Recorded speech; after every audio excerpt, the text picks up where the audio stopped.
now on, we introduce other types of market structure.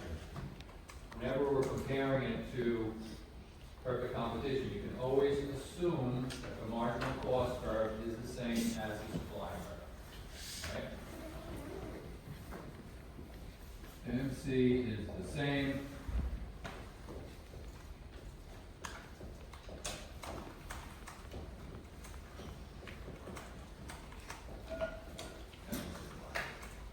This will become something that we're going to need to do, to remember.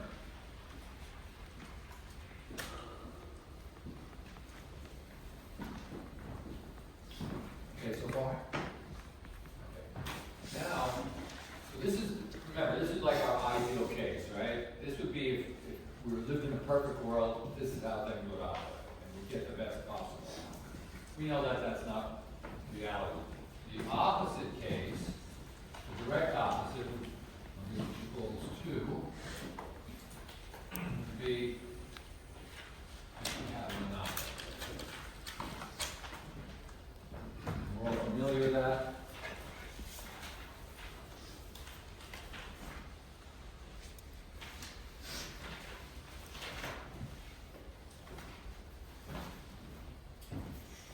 Now some terms.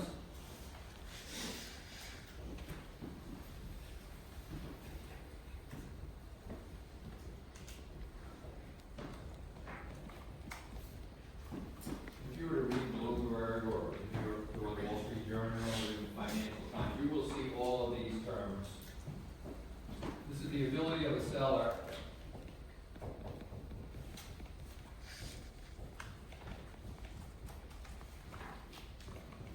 or buyer, I'll explain that a little later, to affect the price of a good.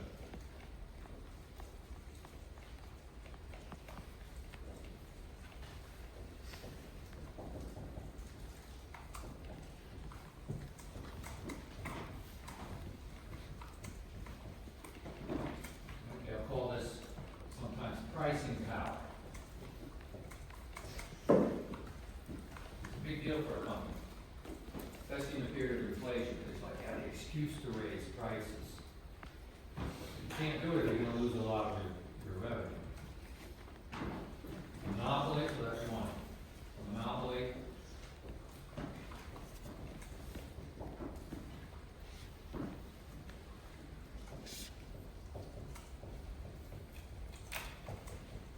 A single firm sells a product.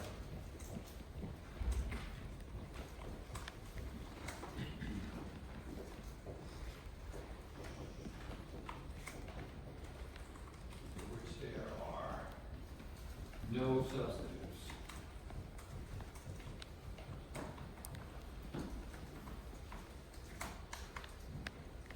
Number 3 is a monopsony.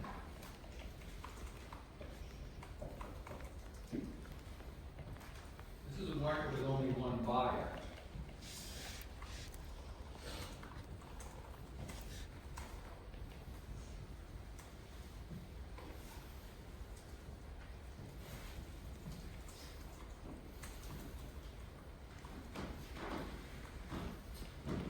And number 4 is monopoly power.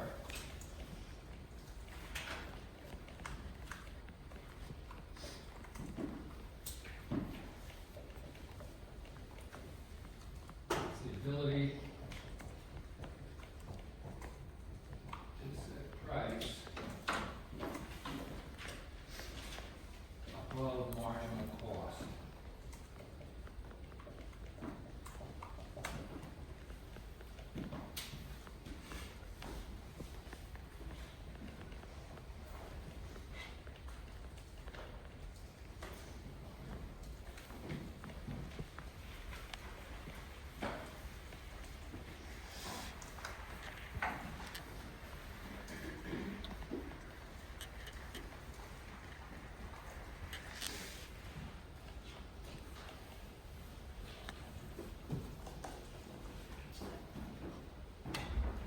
Term, just quickly, I know it might be beside the point, but from an historical point of view, a monopsony is an idea that was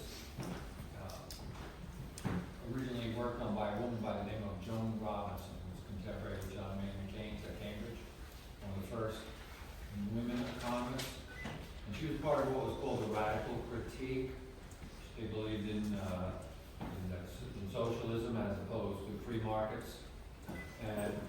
the idea that she came up with was a monopsony is a market where a firm is able to pay workers less than their marginal revenue product, because the firm is the only buyer of labor.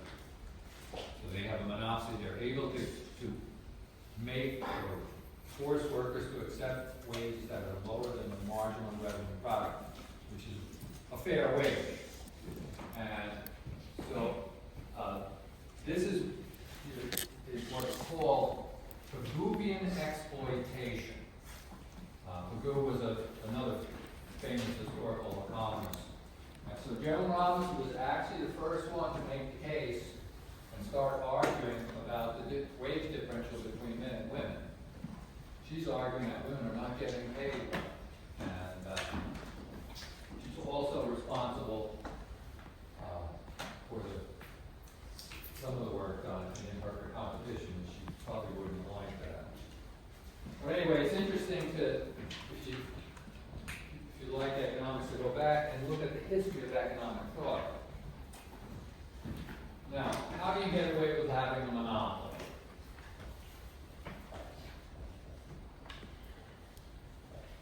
Sources of market power.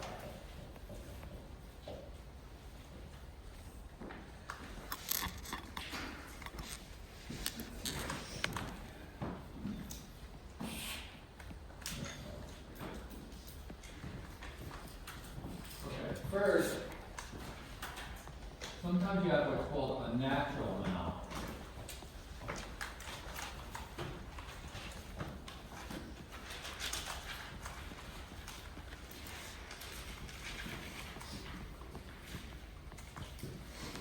The market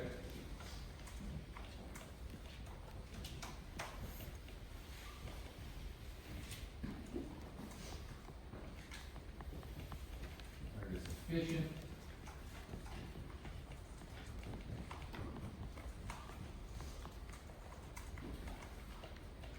have a single firm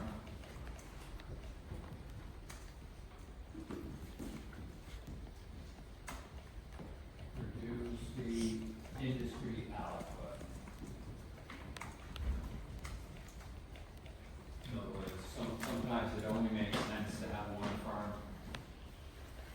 We wouldn't want to have competition with Amtrak and have two sets of train lines going down to the south. The old example that I always used to use was the electrical companies. It doesn't make sense to have more than one electricity produced. And the reason is because they can produce at a large scale, they can produce at so much lower cost per unit than have a lot of small firms. But it doesn't make any sense to have competition. Of course, that's changing that.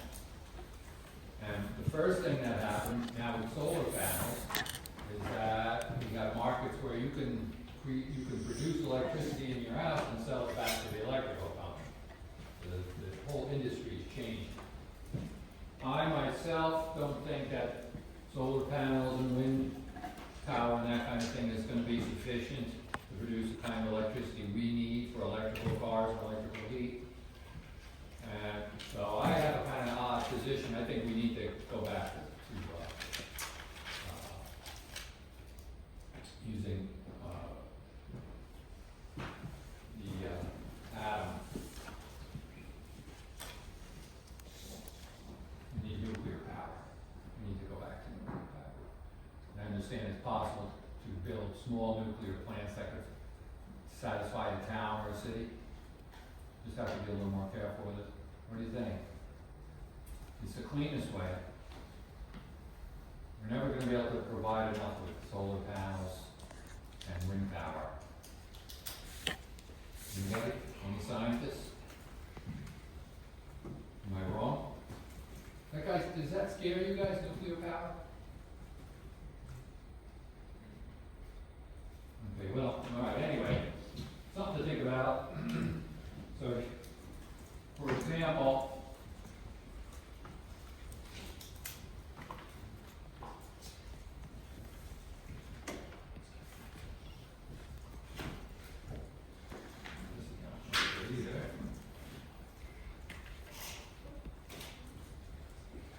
okay, what do we have for total cost function?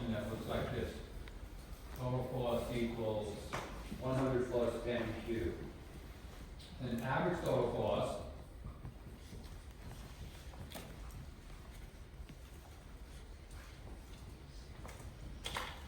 would look like this. Notice that this equation, as Q gets larger, average total cost gets continuously smaller. Right? So what we've got here is that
cost of a firm exhibits economies of scale at every output level.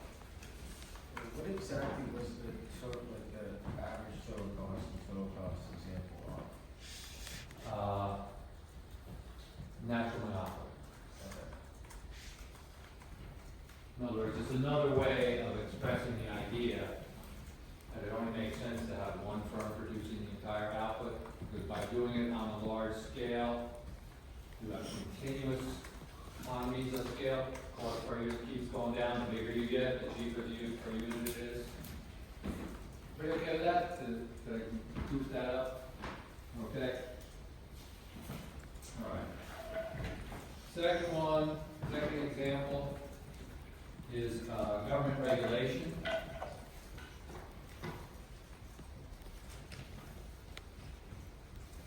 Government sometimes creates monopolies for one reason or another. Granting.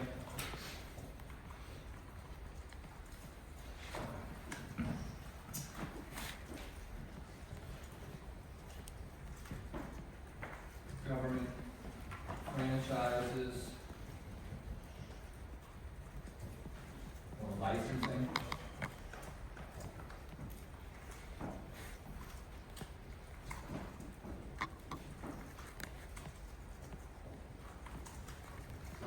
Examples are electricity, natural gas.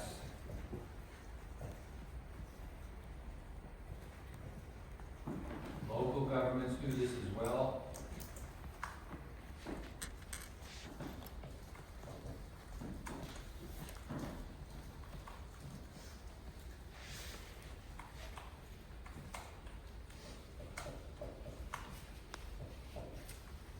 Liquor stores, hospitals.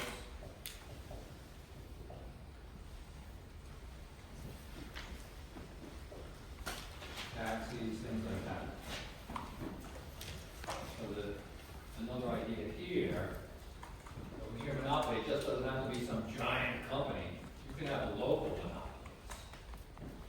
For example, you have a lumberyard in Miami, and there's a hurricane coming off the coast, and you're the only one who has plywood. You have a monopoly, at least for a little while. Right? So it's not just giant, large-scale business. Usually what the government says, they always argue that they're protecting the consumer. But they create a monopoly, and as a result, they often end up driving up price.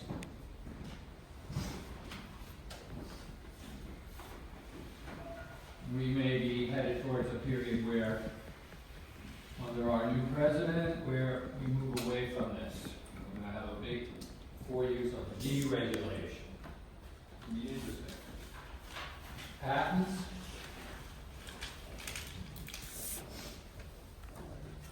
Or copyright.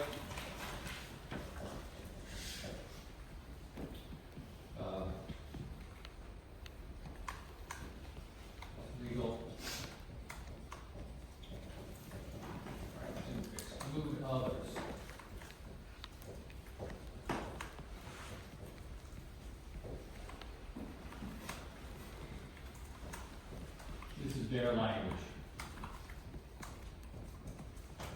From making, using,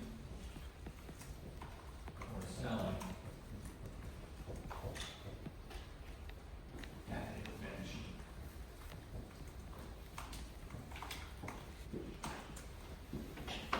This is one thing you guys really need to keep in mind. If you come up with something, and every once in a while, especially at senior design, I see something that looks pretty good.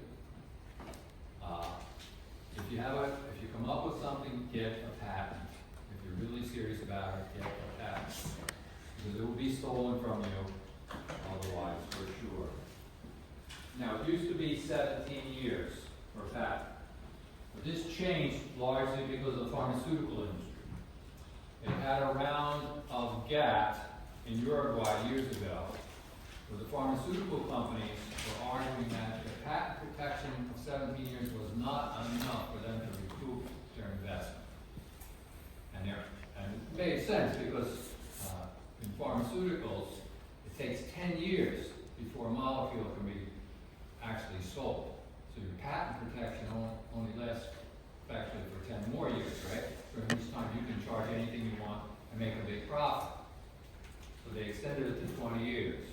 The GATT meetings, it's a general agreement on trade and tariffs, were set up to facilitate more world trade. What happens when they announce one of those meetings, whatever city it is, the forces of darkness start to meet, organize and meet in the city even before the meeting begins. And then they're as disruptive as they can be. Now, who would want to disrupt a group that's promoting free trade? This is the unions. The unions believe that free trade will cost them their jobs. That manufacturing will be outsourced. So they ride and do everything that they can. So government was eventually forced to eliminate GATT and replace it by the WTO, the World Trade Organization, which is going to become real important now. They set the rules for trade. It's going to be a big issue next year.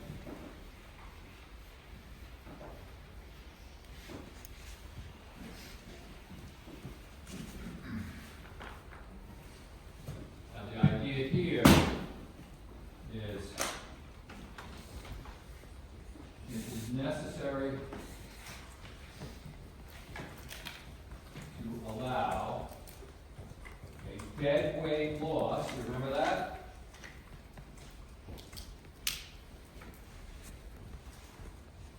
In order to provide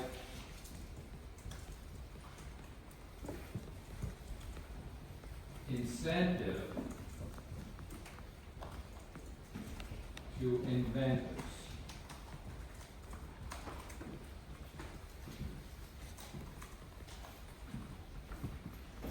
Just keep in mind that we want these big companies to spend money on R&D and research and development. We have to allow them an opportunity to make a profit on it. There's no incentive for them to spend a lot of money on research and development if they can't make a profit. Now, as a society, okay, maybe we're going to get gouged for 10 years with very high prices, but after that, we may have a cure for high cholesterol, or different cancer cures, or Parkinson's, or all the big diseases. It's not going to come out of a small lab. We have to put up with that. So that theory of price capping is a deadweight loss to society. Without that, there's no incentive for anyone to try and come up with something new. What do you think about that one? Anybody? I know you guys don't agree with everything, but you won't say.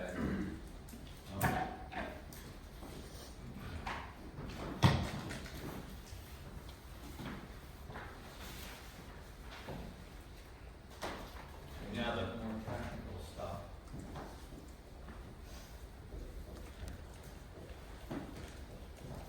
Quasi-monopoly is the entire industry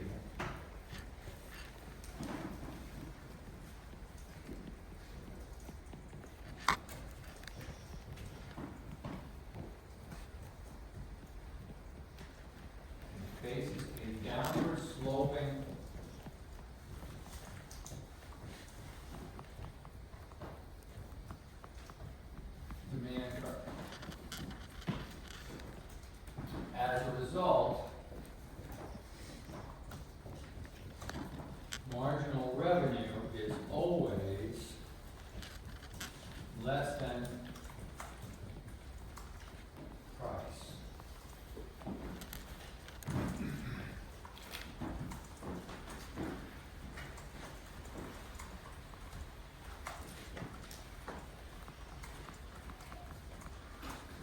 Okay, so graphically now, for monopolies, we have a demand curve that looks like this, and then you're going to draw the marginal revenue curve below. Now, they make a big deal about explaining why. I'm going to give you a real short explanation and based on this chart, because I don't think you really need a big explanation. It's kind of a straightforward idea. Alright, so here's the example. We take 4 pages in the textbook.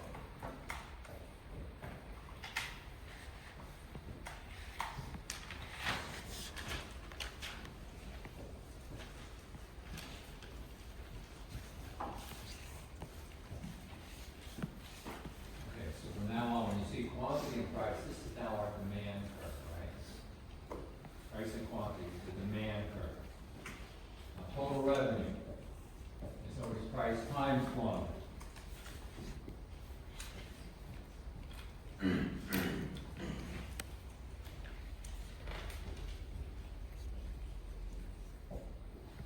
marginal revenue is the change in total revenue.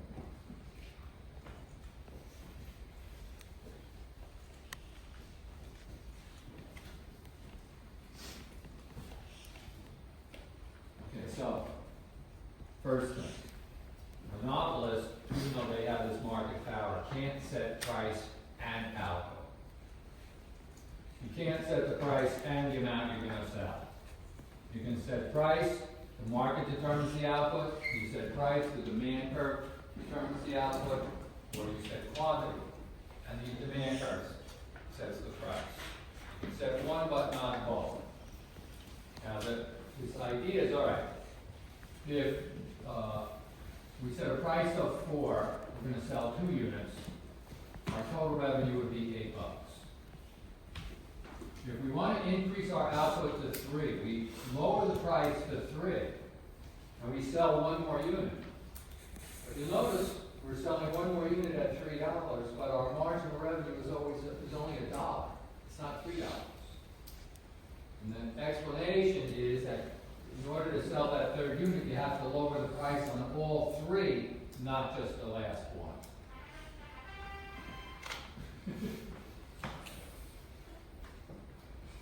You have a score coming out? I guess so, yeah. You get it? I'll see if I can write this down, but I mean, it's not deep.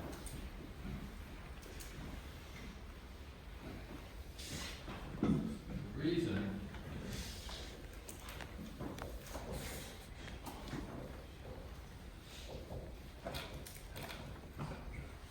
in order to increase sales,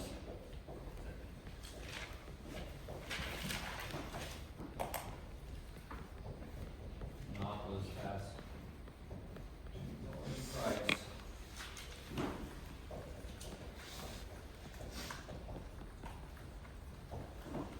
on all the units it sells.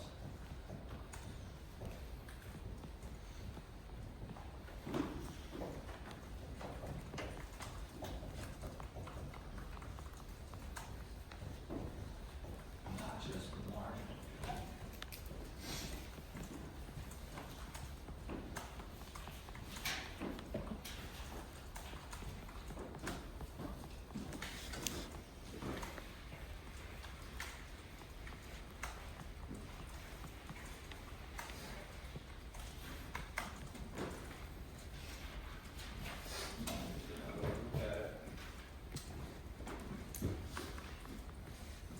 This also is very simple. But we have the demand curve.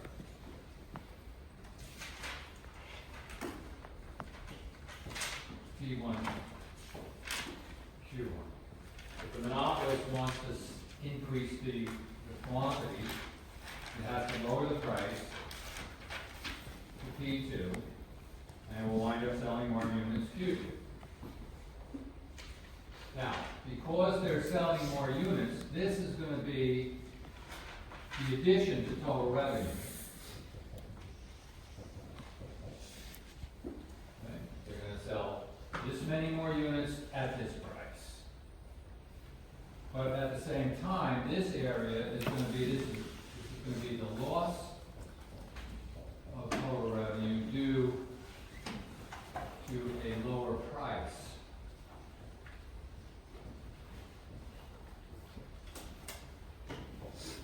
Due to increase quantity.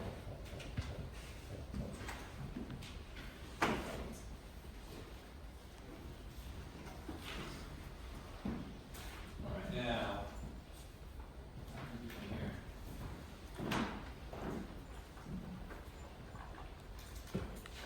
Have a handout, right? Approximately?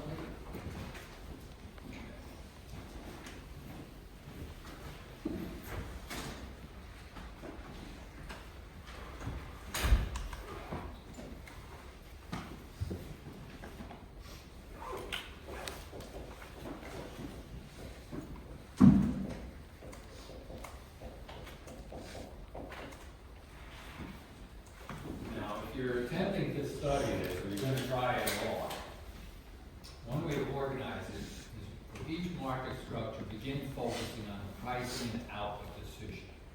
And then what's the impact on society as far as debt rate loss? All right, and then make sure you can do the math.